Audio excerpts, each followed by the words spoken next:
এই ঘটনা কখনো ভুলবো না, জীবন থেকে কখনো মুছে ফেলা যাবে না। এই ঘটনাটা খুবই হাস্যকর এবং মজার একটা কাহিনী। আমার নাম এস.এম. আতিকুর রহমান। এই নগরে নাগরিক, 18 বছর এই দেশে থাকতে থাকতে অনেক হাসি, কান্না, বেদনা, অনেক গল্প জমা পড়ে গেছে। তাই ভাবলাম আজকে চলতি টিভির সাথে একটা মজার ঘটনা শেয়ার করি।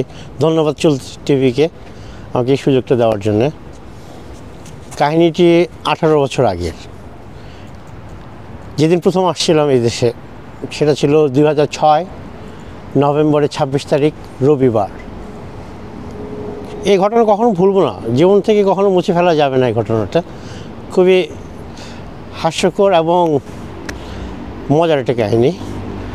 যেদিন আসলাম এই দেশে, প্লেন থেকে নেমে আমার একজন মামা ছিলেন, উনি রিসিভ করতে গিয়েছিলেন। তো ওনার নাম আলী হায়দার জয়। তো জয় মামার সাথে উনি রিসিভ করতে গিয়েছিলেন। উনি রিসিভ করলেন আমাকে এবং আমার একজন বন্ধু ছিলেন, উনিও মামা হন, নাম আপেল। তো আমরা দুজন এবং উনি তিনজন মিলে আমরা পিকাডিলি লাইনে উঠলাম হিথ্রো থেকে। হিথ্রো টার্মিনাল 4-এ ল্যান্ড করলাম। ব্রিটিশ এয়ারওয়েজে এসেছিলাম। তো প্লেন থেকে বের হয়ে পিকাডিলি লাইনে উঠলাম। পিকাডিলি লাইনে ওখানে ট্রেনটা টার্মিনেট করে, সেহেতু অনেকক্ষণ ধরে গেটটা খোলা থাকে। তো আমার ধারণা ছিল ট্রেনের গেটগুলো অত লম্বা সময় খোলা থাকে হয়তোবা। উঠলাম, তারপরে আসলাম ব্যারেন্স কোর্টে এসে পিকাডিলি লাইন থেকে চেঞ্জ করে ডিস্ট্রিক্ট লাইন নিতে হবে। আমাদের গন্তব্য ইস্টহ্যাম। বাট আমি যে বাসায় যাবো সেই বাসায় অ্যাড্রেসটা আমার কাছে ছিল না, আমি হারাই ফেলছিলাম। তো ব্যারেন্স কোর্টে এসে যখনই ডিস্ট্রিক্ট লাইনে উঠতে গেছে, জয় মামা এবং আপেল মামা দুজনই ট্রেনে উঠে গেছে, কিন্তু আমি আর উঠতে পারিনি। এর মধ্যে ট্রেনে গেট লেগে গেছে। তারপরে তো আমি বেকার দেখলাম ট্রেনটা চলে গেল। তখন আমার মনে হলো যে মামার সম্ভবত ওয়েস্ট হ্যামে থাকে। আসলে অ্যাড্রেসটা ছিল ইস্ট হ্যাম, কিন্তু আমার মাথা ছিল ওয়েস্ট হ্যাম।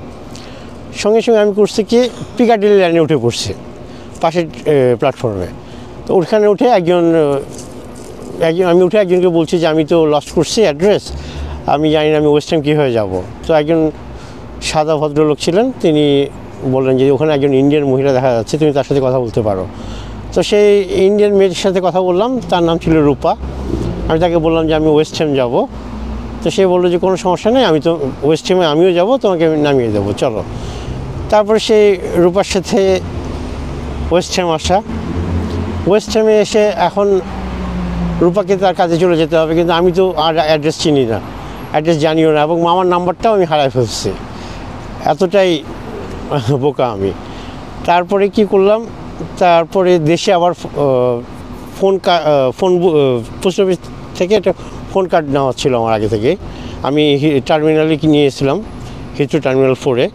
তো ওটা দিয়ে বাংলাদেশে ফোন করলাম আমার এক বন্ধুকে ফোন করে আমি সেই জয় মামার নাম্বারটা আবার নিয়ে তারপরে সেই রূপার ফোন থেকে জয় মামাকে ফোন করলাম। তো জয় মামা ততক্ষণ ইস্টহ্যাম পৌঁছে গেছে। আমাকে বললো যে তুমি ডিস্ট্রিক্ট লাইনে উঠে ইস্টহ্যাম আসো, তারপর আমি তোমাকে আবার ওখান থেকে রিসিভ করছি। তারপর আমি গিয়ে আবার ডিস্ট্রিক্ট লাইনে উঠে আবার ইস্টহ্যামে গেলাম। ইস্টহ্যামে গিয়ে স্টেশনের সামনে অনেকক্ষণ দাঁড়াচ্ছিলাম। তারপর মামা আসলো, মামা এসে আমাকে নিয়ে গেল। যখন বাসায় ফিরি তখন সন্ধ্যা, অথচ যখন আমি লস্ট হয়েছিলাম তখন ঘড়িতে বোধহয় 11টা বাজছিল। তো সারাদিন ধরেই আমি পথভ্রষ্ট বা পথ হারাই ফেলছি। এই যে কাহিনীটা, এটা আমি কখনো ভুলবো না আমার জীবন থেকে। এটা যে হ্যাঁ, লন্ডনের প্রথম দিনের প্রথম ইনসিডেন্ট এটা আমার জীবনে। হারিয়ে গেছিলাম এই নগরে। তারপরে যাই হোক, আলহামদুলিল্লাহ এখন ভালোই আছি। আমার ঘটনাটি সবার সাথে শেয়ার করলাম আর কি। ধন্যবাদ সবাইকে।